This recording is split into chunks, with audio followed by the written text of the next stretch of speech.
णं नमो सिद्धाणं नमो आयर्याणं नमो वज्रायाणं नमो लोये सभ्यसावूणम् येनात्मा बुद्धतात्मैव परत्वेनैव चापरम् अक्षयानन्तबोधाय तस्मै सिद्धात्मने नमः। आचार्य भगवंत आगे कहते हैं कि एक बयान में जिस प्रकार दो तलवारें नहीं रह सकती, उसी प्रकार एक साथ व्यवहार और निश्चय दोनों नयों की प्रवृत्ति में विरोध होता है। तो कहते हैं व्यवहारेषु सुप्तो यः सा जागृत्यात्मगोचरे जागर्ति व्यवहारेऽस्मिन् सुषुप्तश्चात्मगोचरे। पुनः उच्चारण करते हैं व्यवहारेषु सुप्तो यः सा जागृत्यात्मगोचरे जागर्ति व्यवहारेऽस्मिन् सुषुप्तश्चात्मगोचरे। कितनी अच्छी बात कही। यहाँ माने जो पुरुष व्यवहारे सुषुप्ता, जो व्यवहार में सोता है, सह वह आत्मगोचरे आत्मा के विषय में जागृति यानी जागृत रहता है, और तथा जो अस्मिन व्यवहार इस व्यवहार में जागृति जागता है वह आत्मगोचरे आत्मा के विषय में सोता है। एक समय भी एक ही काम तो होगा, या तो सोना होगा या जागना होगा। जो व्यवहार में सोता है वह आत्मा के विषय में जागता है, और जो इस व्यवहार में जो जागता है वह आत्मा के विषय में सोता है।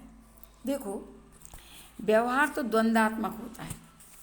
इस द्वंद्व में जो अपना उपयोग नहीं लगाता वह सदा आनंद एक रूप चैतन्य में अवभास वाले निर्मल ज्ञान नेत्रों की दृष्टि से निर्विकल्प समाधि से जानने योग्य स्व संवेदन की अनुभूति करता है, और यही अनुभूति आत्मा की जागृति है।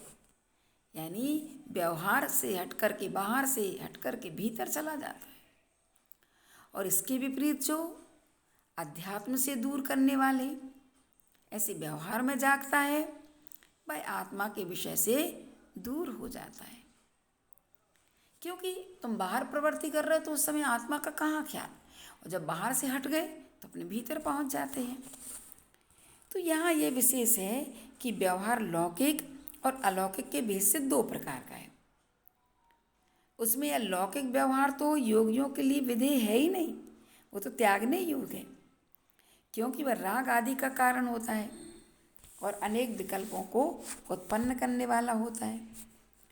अब अलौकिक व्यवहार होता है वह दो प्रकार से होता है, प्रवृत्ति रूप और निर्वृत्ति रूप, जिसमें 28 मूल गुणों की रूप प्रवृत्ति चर्या दिखाई देती है।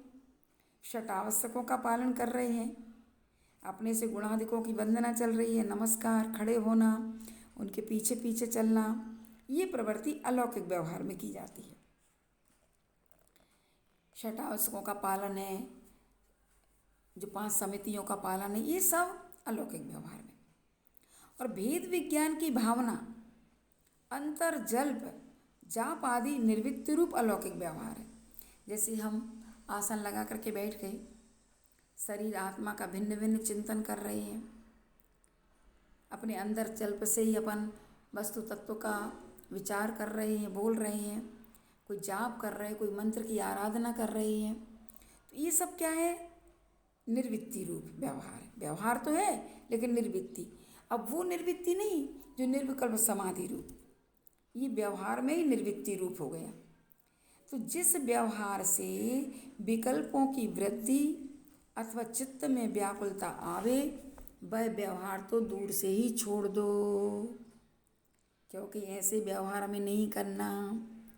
इसलिए अलौकिक व्यवहार ही करने योग्य रह जाता है, लौकिक हमने छोड़ दिया।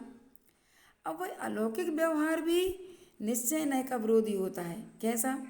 क्योंकि इन दोनों का सहानवस्था विरोध स्वीकार गया है। सहानवस्था दोष उसे कहते हैं एक साथ नहीं हो, जैसे रात और दिन एक साथ नहीं रह सकते, प्रकाश और अंधकार एक साथ नहीं रह सकते, ऐसी प्रवृत्ति और निर्वृत्ति एक साथ नहीं रह सकते। या तो प्रवृत्ति करेंगे या निर्वृत्ति करेंगे, तो इस तरीके से दोनों एक साथ नहीं बनेंगे। तो आचार्य भगवंत ने ये कहा कि जो व्यवहार में सोता है वह बाहर में जागता है, और जो बाहर में जागता है वह निश्चय में सोता है, ऐसा लगा लेना चाहिए। आचार्य भगवान ने इसका पद्यानुवाद किया है। जो भी यहाँ विषय भोग करें करावे, शुद्धात्म ध्यान च्युत होकर कष्ट पावे। जो मौन सर्व व्यवहारिक कार्य में है, वे ही स्वदर्शन करें निज में रमे हैं। आ गया समझ में? अब अपन को यदि निर्वृत्ति की ओर बढ़ना है तो मौन की साधना पहले करना चाहिए, और मौन की साधना के साथ साथ आँखों का व्यापार भी कम करना चाहिए। जितना बन सके नासा दृष्टि रखो, बाहर की चीज़ों को देखने का उद्यम मत करो, क्योंकि सबसे ज़्यादा एनर्जी वेस्ट होती है तो आँखों से होती है। आँखें देखती हैं, मन चला जाता है, अच्छा बुरा कहने लग जाता है। इसके बाद तो आँखों से देखना कम करें, कानों से सुनना कम करें और मुख से बोलना कम करें।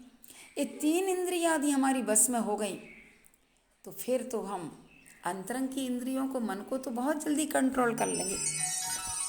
हाँ, इसलिए अपने मन को कंट्रोल करना है ना अपने को, तो इस तरीके से अपन काम करें तो बहुत अच्छी बात रहेगी। आया समझ में? अब आचार्य भगवंत कहते हैं कि आत्मा रूपी म्यान में निश्चय नय की तलवार रहे तभी कर्मों से मुक्ति होती है। तो बताते हैं, क्योंकि आत्मा रूपी तलवार में जब हम निश्चय आत्मानमंतरे दृष्ट्वा देहादिकं वही तयोरंतर्विज्ञानादभ्यासादच्युतो भवेत्। आत्मानमंतरे दृष्ट्वा, ऐसा बोलेंगे, आत्मानमंतरे दृष्ट्वा देहादिकं वही तयोरंतर्विज्ञानादभ्यासादच्युतो भवेत्।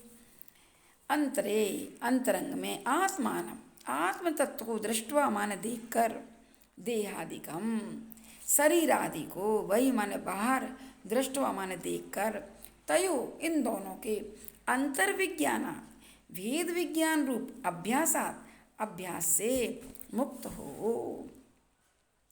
अपनी आत्मा को आत्मा में देखकर, शरीर आदि को आत्मा से बाहर देखकर, इन दोनों के भेद विज्ञान के अभ्यास से जीव मुक्त हो जाता। माने एक बार कर लिया फिर उसी को बार बार थोड़ी है, बहुत अभ्यास कर लिया हमने, फिर उससे ऊपर उठना चाहिए कि बस अब मैं अपने आप में लीन हूँ।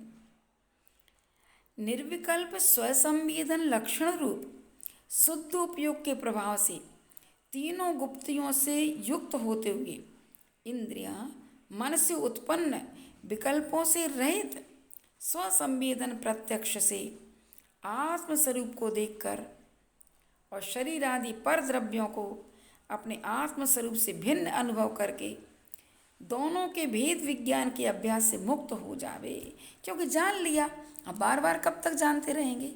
अब तो जान करके उसको प्राप्त करो या उसमें लीन हो जाओ। एक ही विषय में समान प्रत्यय को दोहराना और उससे भिन्न प्रत्ययों के बीच में व्यवधान ना होना, ये अभ्यास कहलाता है। लेकिन अभ्यास से ही संस्कारों का विनाश होता है। इसलिए आत्म कार्य में हमेशा सभी प्रकार के यत्न से अभ्यास करना चाहिए। लेकिन अब जब हमने इस प्रकार का अभ्यास कर लिया और त्रिगुप्ति में लीन हो गए तो फिर वहाँ पर अब ये कहने की आवश्यकता नहीं कि शरीर अलग है। अलग था, हमने उसको छोड़ दिया, हम तो अपने स्वरूप में ही लीन हो गए हैं और अपने स्वरूप में लीन हो जाना चाहिए। तो यहाँ आचार्य भगवंत इसी बात को बता रहे हैं कि देखो, अब तुम कब तक अभ्यास ही अभ्यास करते रहोगे? अब अभ्यास से मुक्त हो जाओ। जैसे इस उदाहरण से आप समझ जाओगे कि एक प्याले में विष रखा है और एक प्याले में अमृत रखा है। हमने जान लिया कि विष का लक्षण ये है, अमृत का लक्षण ये है। विष जीवन को समाप्त करता है, अमृत जीवन दान देता है। दोनों के लक्षण को जान लिया, फिर हमने विष को अलग करके हमने अमृत को पी लिया। अब हम तो अमृत का अनुभव कर रहे हैं। अब बार बार हम ये थोड़ी कहेंगे विष ये जीवन लेने वाला है, अब वो तो हो ही चुका अलग। ऐसे ही जब अपने शरीर आत्मा को अलग अलग समझ लिया तो फिर शरीर को बार बार नहीं कहना अब तो मैं अपनी आत्मा में ही रमण कर रहा हूँ। अब ये स्थिति बहुत आगे की है कि जब साधु निर्विकल्प समाधि में लीन होता है उस समय की स्थिति है। लेकिन अपन तो निर्विकल्प समाधि में कहाँ पहुँच पा रहे, तो अपना तो अभ्यास जारी रहेगा कि शरीर अलग है आत्मा अलग है, पर वस्तु को देख करके। जो हमने एक दिन कहा था ना कि अन्यत्व भावना और एकत्व भावना, ये दो भावनाएं यदि 12 भावना में भाते रहे हम तो उससे हमने बहुत कुछ आगे बहुत कुछ प्राप्त कर लेंगे।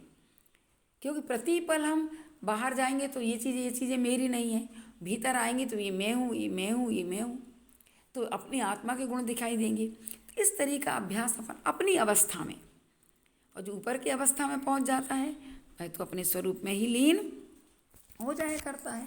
तो अपने स्वरूप में लीन होने के लिए ये अभ्यास जरूरी है, क्योंकि अभ्यासों से ही संस्कार का विनाश होता है।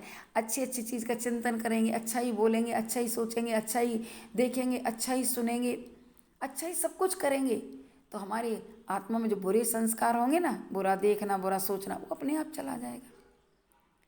अपन एक पहलू को अपनाएं तो सही, संकल्प ले ले कि मुझे अच्छा ही करना है, अच्छा ही सोचना है, तो अपने आप है कि बुराई के संस्कार समाप्त हो जाएंगे। तो ये अभ्यास अपने बुरे संस्कारों को दूर करता है और अच्छे संस्कार अपने अंदर ले आता है। इसलिए हमेशा जब हमें आत्म तत्व को प्राप्त करना है तो ऐसे आध्यात्मिक ग्रंथों को, आचार्य पूज्यपाद स्वामी के ग्रंथ, आचार्य कुंद भगवान के ग्रंथ, ऐसे आचार्य अपने जिन्होंने परमात्म प्रकाश योगेंद्र देव के ग्रंथ, क्या प्योर अध्यात्म आत्मा की बात कही है, जिनको पढ़ करके सुन करके क्या रोंगटे खड़े हो जाते हैं, क्या आत्मा के परिणाम गदगद हो जाते हैं। ऐसा लगता है कि वास्तव में वस्तुतः यही सब कुछ है। इसलिए बार बार अभ्यास करें और इन ग्रंथों का पढ़ें, पाठ करें, पाठ करके एक एक गाथा का चिंतन करें, तो चिंतन के माध्यम से हम अपने भीतर रह सकते हैं। आचार्य भगवान ने इसका पद्यानुवाद किया है।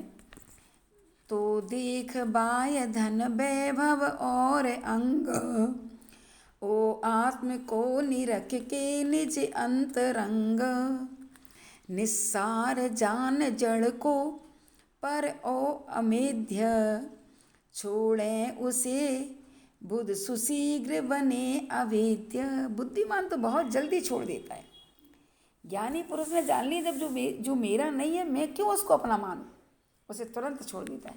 अज्ञानी का जानता तो है लेकिन मान नहीं पाता है, मोह के कारण वह उसको जानता है कि ये छोड़ने योग्य है, इसके बाद भी उसको ग्रहण करता रहता है। असही में ये जानता है कि ये पंचेंद्र के विषय मुझे छोड़ने योग्य हैं, लेकिन इसके बावजूद भी उसमें लगा रहता है। तो श्रद्धान तो है उसे, लेकिन आचरण में नहीं ला पाता। जब तक चारित्र मोहिनी कर्म का क्षोभसम नहीं होगा तब तक कैसे आचरण में आएगा। इसलिए श्रद्धान होना अलग चीज़ है और आचरण होना अलग चीज़ है। इसलिए अपन श्रद्धान तो कर सकते हैं, लेकिन भावना भाव कि मैं अपने जीवन में चारित्र धारण करूं, तो आप चारित्र भी धारण करेंगे तब अनुभव में आएगा। इसलिए श्रद्धान में अनुभूति नहीं होती, ज्ञान में अनुभूति नहीं होती। अनुभूति जब भी होगी तो चारित्र में ही अनुभूति होती है, आचरण में ही अनुभूति होती है। इसलिए श्रद्धान ज्ञान भी काम करते, लेकिन आगे आचरण लाएंगे, जब तीनों का योग मिलेगा तब कहीं जाके मोक्ष मार्ग बनता है। दर्शन ज्ञान चारित्राणि मोक्ष मार्ग है, सम्यक दर्शन ज्ञान चारित्राणि। तो कि सम्यक दर्शन और सम्यक ज्ञान से अकेला काम नहीं चलेगा, चारित्र भी चाहिए। तो चारित्र में अनुभूति होती है। इसलिए अभ्यास करते जाओ अपने गुणस्थान के अनुरूप और आगे बढ़ते जाओ, तो नियम से आपके लिए वो चीज़ मिलेगी जो आज तक हमें नहीं मिली है। ठीक है ना, तो आगे समझ में। इसलिए इन दोनों के भेद विज्ञान का अभ्यास से मुक्त हो जाओ और अपने स्वरूप में लीन हो। ऐसी अवस्था मुझे कब मिले, ऐसा वो शुद्धोपयोग मुझे कब प्राप्त हो, ये वस्त्रों में नहीं मिलेगा। निर्वस्त्र दिगंबर मुनि को ही ये अवस्था प्राप्त होती है, इतना तय है। ये मत सोचना कि मेरे लिए वस्त्रों में इस इस पद की अनुभूति हो जाएगी। कभी नहीं हो सकती। आचार्य कुंद कुंद भगवान कहते हैं न ग्रंथ मोक्ष मग्गो, निर्ग्रंथ ही मोक्ष मार्ग है। निर्ग्रंथ अवस्था से ही मुक्ति मिलती है। तीर्थंकर भी क्यों ना हो, वे भी सवस्त्रधारी आत्मा की अनुभूति नहीं कर सकते, शुद्धोपयोग प्राप्त नहीं कर सकते, स्वरूपाचरण चारित्र में लीन नहीं हो सकते। दिगंबर होने के बाद ही ये अवस्था प्राप्त होती है। ठीक है, इतने ही रखें।